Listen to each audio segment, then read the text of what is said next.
After last project's insane Gothic detail work, it's time to take a trip back to the modern 21st century. Clean lines, a bright atmosphere, and some calico hickory that will knock your socks off. Or take your socks off with consent. That's more modern. If you don't already know, Fortress is a production shop. As a result of this, my projects are real products for real customers, which isn't always the case on YouTube. So I try to provide value and make your time worth it by teaching new techniques, tips, and tricks each video. And rest assured, you know this advice has been tested by me in the real world first. With that said, thank you for being here, and let's get an overview of the decor cabinet. The customer wants a modern style shelving unit with different size spots for decor and keepsakes. A few of these shelves will be removable for different layout options down the road. Below will be a two-tone cabinet with 4 drawers and a beautiful calico hickory top and faces. This will all be resting on a classic inspired leg base for a bit of grace and visual weight balance. Visual weight balance is an actual term in the designing world, but I'll help you understand this as this project unfolds. The base cabinet is 3/4 plywood. It's really not much different than others I've done, so let's save some time and get to the important stuff. I am doing my usual dados, especially because this cabinet will ultimately hold hundreds of pounds in the end. Of course, pocket holes and my usual assembly will finish the cabinet box.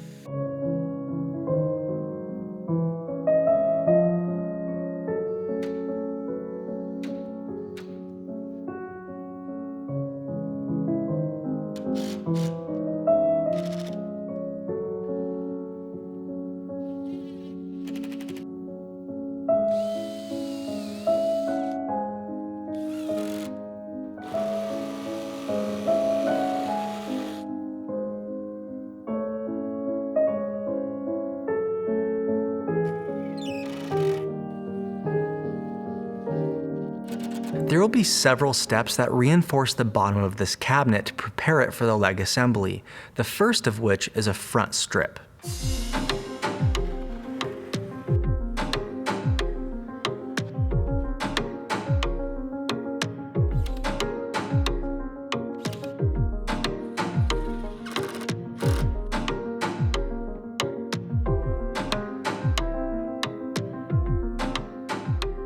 I like to use hard maple on my paint grade products, while most people tend to use poplar, which is fine. I just find that poplar dents too easy on cabinets. You'll notice that I tend to pick more expensive routes, but it's always worth it.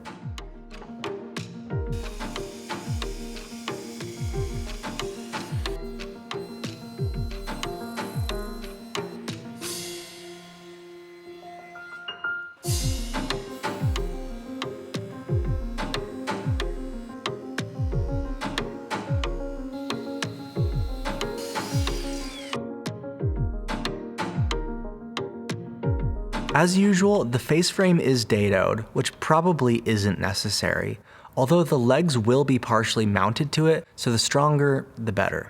When I have long frames to connect together, I find it easier to use a pocket hole screw on the backside as a clamp and a floating tenon for strength. These have to be intentionally placed so they don't interfere with each other or the dado. Assembly is pretty easy since the screws pull everything nice and tight.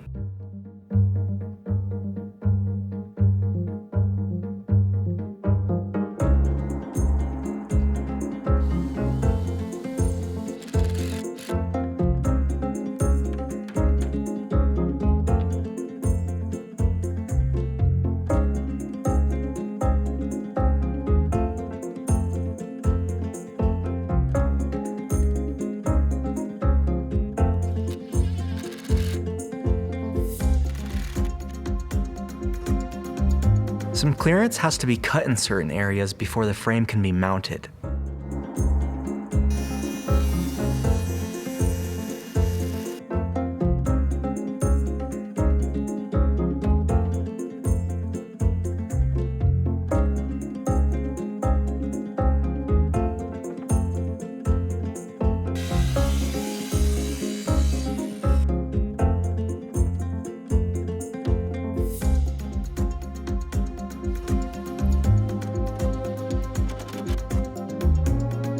As I mentioned earlier, I'm reinforcing the bottom with plywood strips so that the leg base has something substantial to mount to.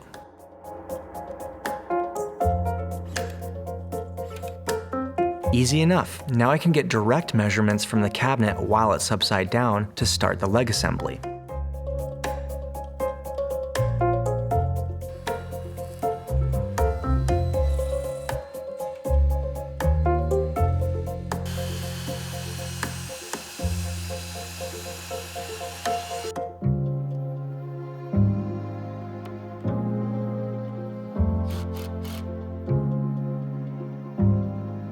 Traditionally, legs and aprons would actually be assembled in this fashion, but in my case, this would leave end grain where the legs are exposed at the top, and that joint could get a little wonky and uneven as wood movement runs its course. So instead, I'm starting with a frame, then we'll be mounting my decorative feet to the bottom of it.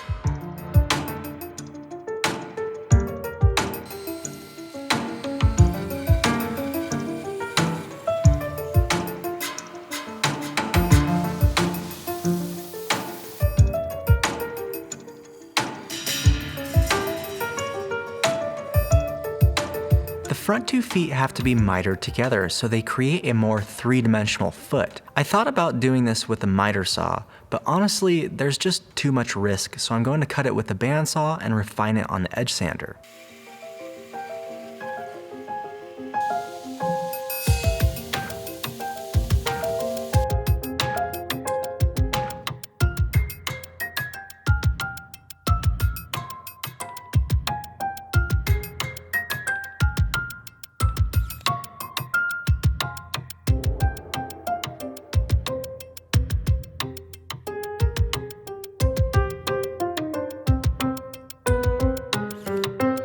I wouldn't just rely on glue on the end grain of the feet to mount them to the frame, since this is a supportive structure, so I recommend dowels or floating tenons.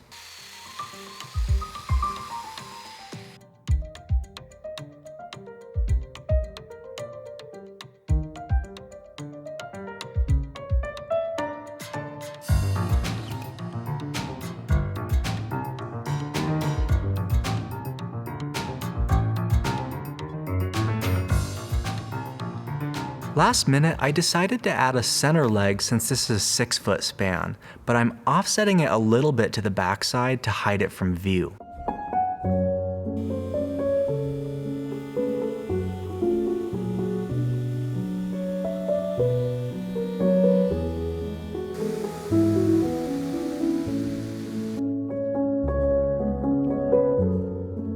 These lines that I made with the marking gauge are just an accurate way of showing me where to drill holes for the mounting screws.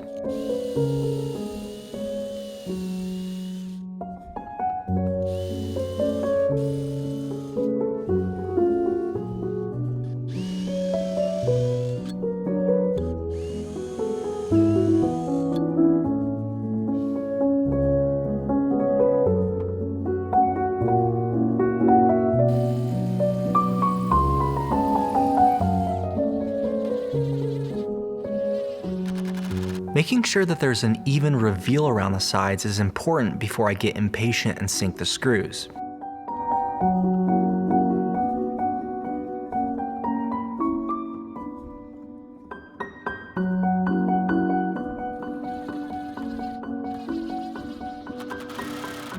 Now the predicament, which is always a predicament, is getting this thing flipped over safely by myself.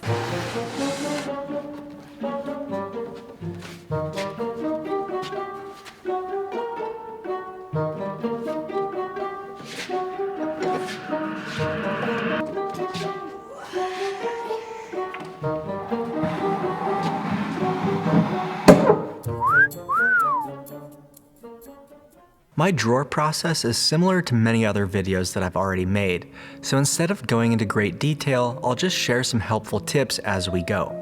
I usually always add a support riser to attach my mounting plates to.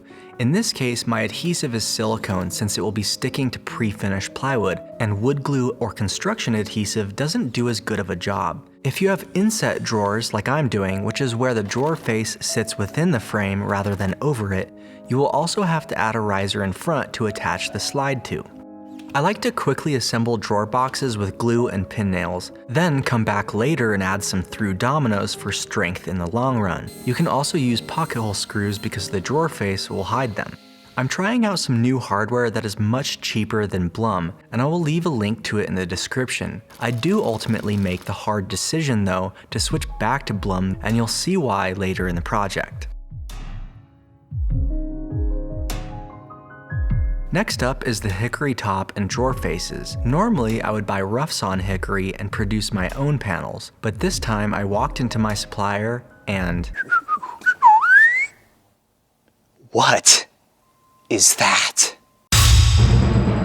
Hickory dickory dock, my precious is a block, and we must protect it from those filthy hobbitses. I'm sorry you had to see that. I'm really sorry.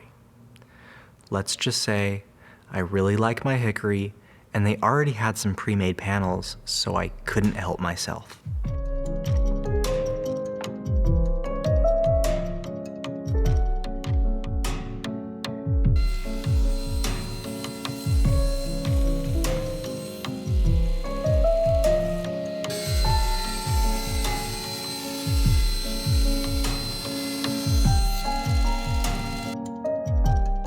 The cabinet top is first. This is just 2 pre-made panels glued together.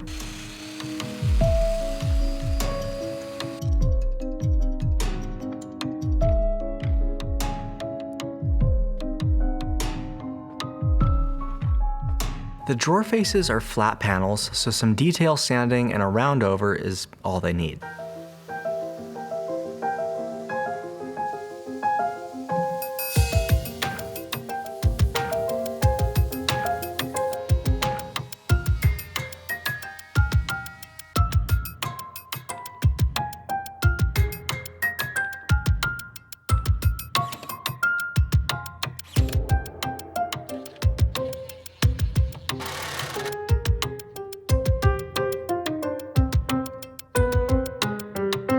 With some drawer slides, the added weight of the face will drop the box quite a bit. So I add extra cards to account for this drop.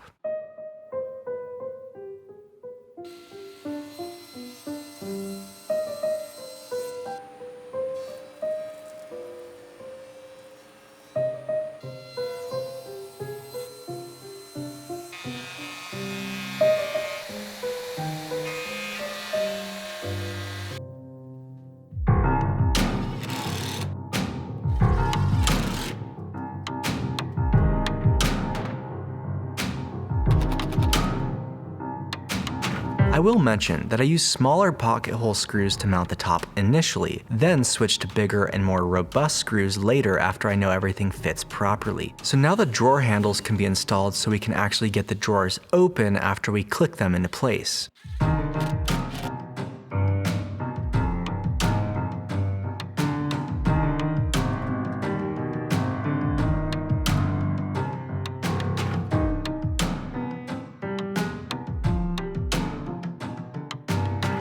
Going back to the topic of visual weight balance, the best way I can describe this in an easy way is a classic column. They are typically designed where the top is tapered thinner than the bottom. That's because we subconsciously know as humans that things should be bottom heavy. Otherwise, if all of the weight is on top, they seem like they're going to tip over. As I build the shelf unit, I'll explain a little more of what visual weight has to do with this project and, quite frankly, every project that I build. The leg base serves as a wider center of gravity, both fundamentally for stability and visually for the pleasure of the viewer. The shelf unit is backset from the front to offer a lighter top feel to the piece. Then the crown molding protrudes again, creating a nice finished headpiece. That's probably why it's called crown. I don't want to buy more plywood since I already have high-grade cabinet plywood in the shop. Although it's pre-finished on both sides, and I plan on laminating them together to get thicker components. So I'm sending one side of this 1/2-inch plywood through the planer to make it 3/8 to reduce weight and expose fibers that wood glue can actually adhere to. I actually found some metal pins in this plywood. I can only assume they're aluminum, but if you have a saw stop, be careful. If these ground against the cast iron as the blade cuts them, it might trip the safety and you'll be out a brake cartridge and a blade.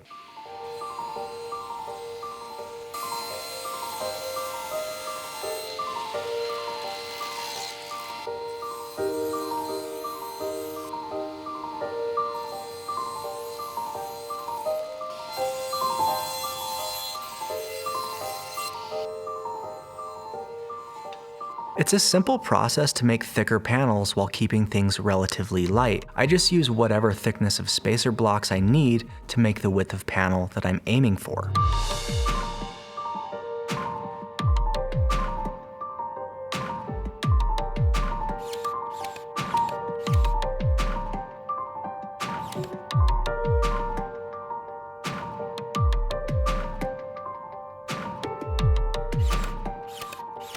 Notice in this clip, I left a rabbet on the backside. This is on the left and right risers to hide the back panel. I realized that I need my flattest table so I can keep the finished panels clamped to it. Luckily, I can get the cabinet off the dang table because without a flat surface, the thick panels can become bowed and problematic. Keep in mind, whatever straightness you glue these up in is the final straightness they will always be, and bowed panels make for a very complicated final fit.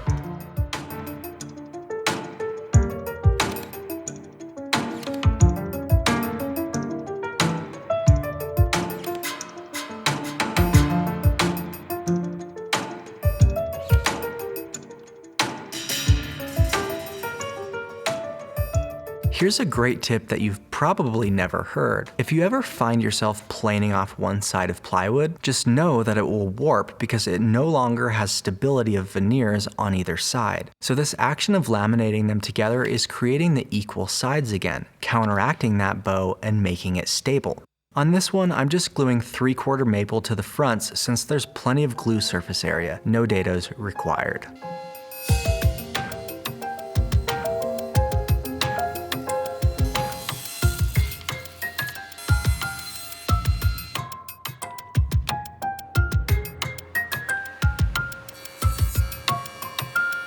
I want the middle riser to match the exact width of the sides, but minus the rabbeted section. And I want any of the thinner shelves to be 1/8 less than the risers to create a reveal.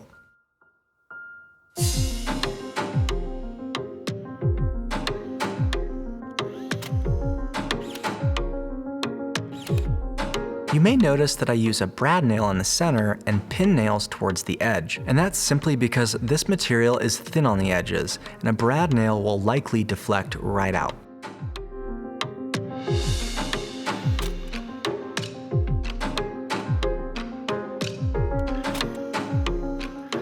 The header that I'm building right now only has one panel, which is 3/4 thick, so I am using brad nails in this case.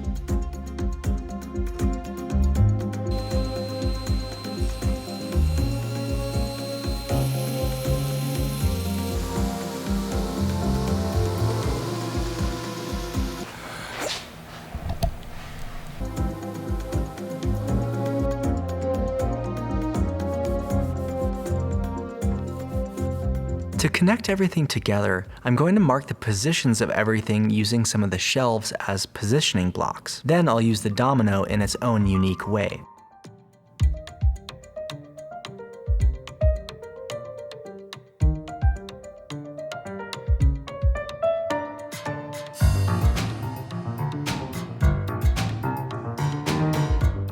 A few of the smaller shelves will be removable, so I'm drilling small 3mm holes for these fancy pins that look way nicer than large shelf pins.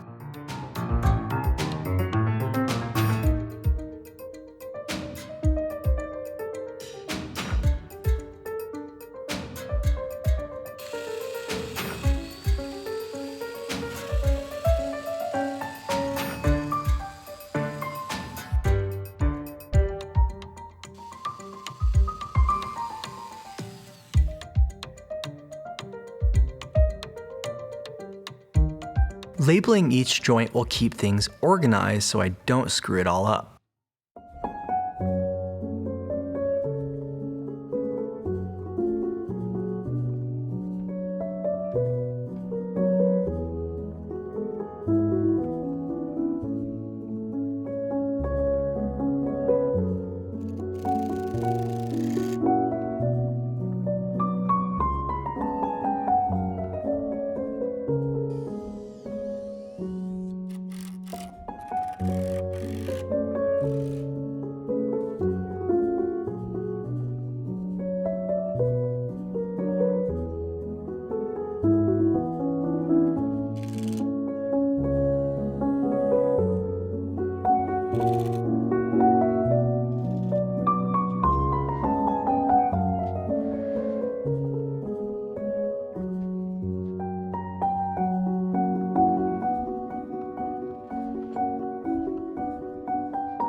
And this is where my job can get a little sketchy. This shelf unit is freaking heavy, and right now I'm questioning if I can even lift it because, well, I'm a wussy, and this is probably 100 pounds or more and pretty awkward. But then I just tell myself, hey, if it's my time to die, then it's my time, right?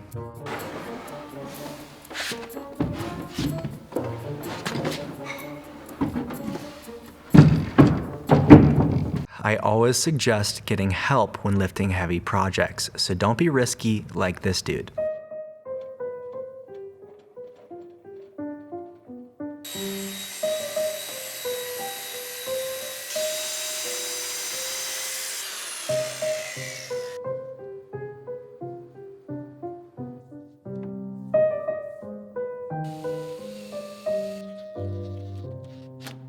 To pull everything into square, I first mounted one side of the back to the riser, then pulled it down tight against the hickory top and mounted it on the middle riser. Obviously this is over dramatized so you can actually see what's happening.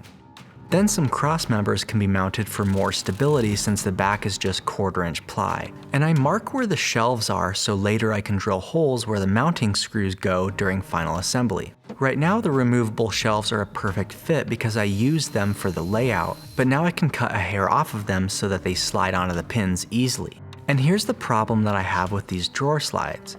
They have way too much play. So I figured maybe if I add some weight to the back, it will balance the drawer and maybe this play will go away. And $40 of steel later, that money was wasted too.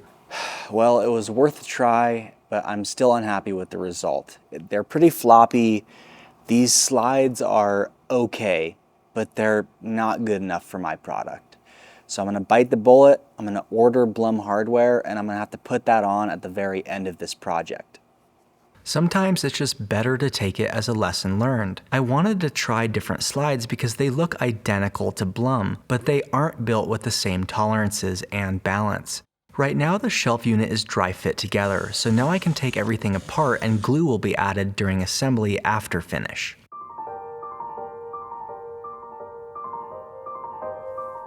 Since this is a freestanding piece of furniture, I'm adding recessed adjustable feet.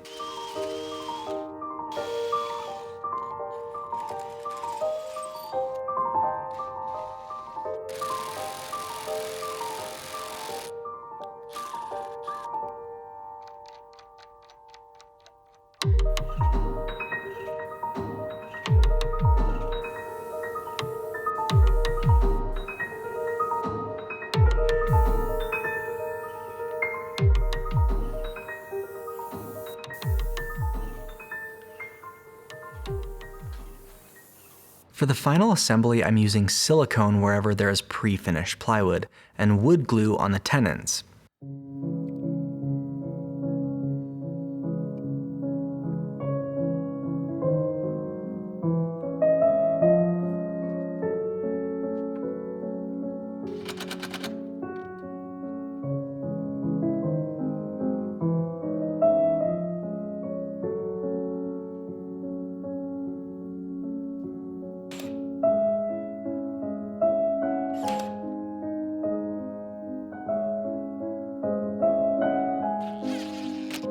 The final touch of the fortress emblem.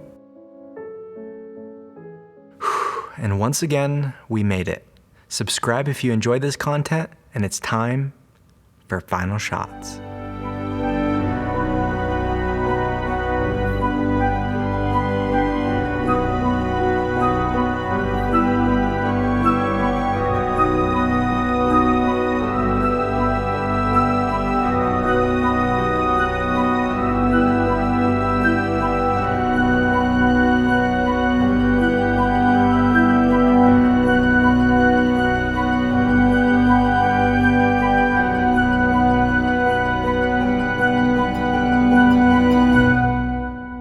Subscribe by clicking on the left icon, and here's another awesome video to watch.